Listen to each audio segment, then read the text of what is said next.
League leaders Mount Pleasant FC are on the hunt for redemption when they welcome Humberland in one of 7 matches in the W&N Jamaica Premier League on Sunday. However, the clash of the round will see former champions Portmore United hosting the red-hot Arnett Gardens. Jerome Foster has our preview.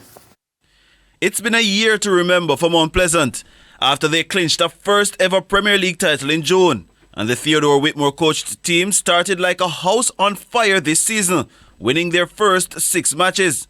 However, they have hit a snag recently, losing 3 of the last 5, the latest a 2-0 blanking at the hands of Arnett Gardens in the jungle. Heading into the new year, there is a lingering problem for Whitmore, whose team is at the summit with 22 points as they welcome Humble Lion to Draxall at 3 p.m.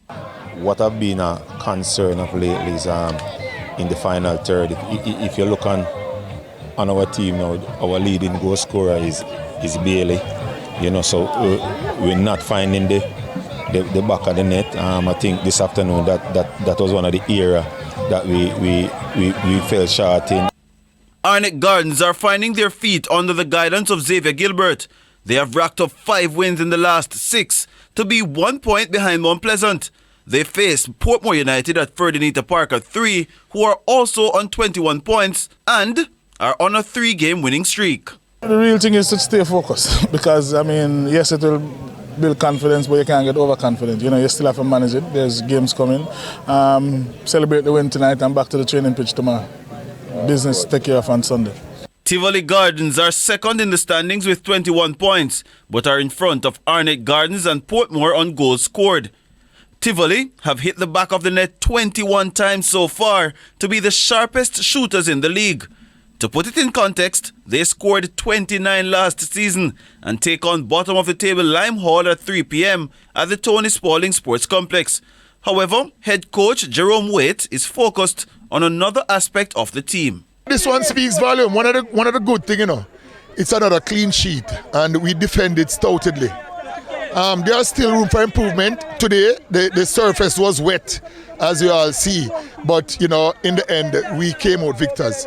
Dundeholen, after going winless in their first 4 games, now have 5 wins in 6 and take on former champions Cavalier at 5 p.m. Also at the Tony Spalding Sports Complex. We have to watch the holidays, the spacing, the timing, and the game them coming up quick and fast. So we have to know how to rest them and how to recover. That's the most important thing now, to get the recovery and hope the holidays will pass, that we can set sail, and try and do our best this season to reach at the top. We're just trying to get into our strides. So we're building back a unit almost completely because our schoolboys are in, so we're building back with them. So that is why I think we're struggling, but we'll get there. Elsewhere in matches starting at 3 p.m, Waterhouse, with 1 within their last 5, take on Mullines United at home. Struggling former champions Montego Bay United and Harbourview square off at Westport Park. And Treasure Beach, they await Veer United at Stets. Jerome Foster, TVJ Sports.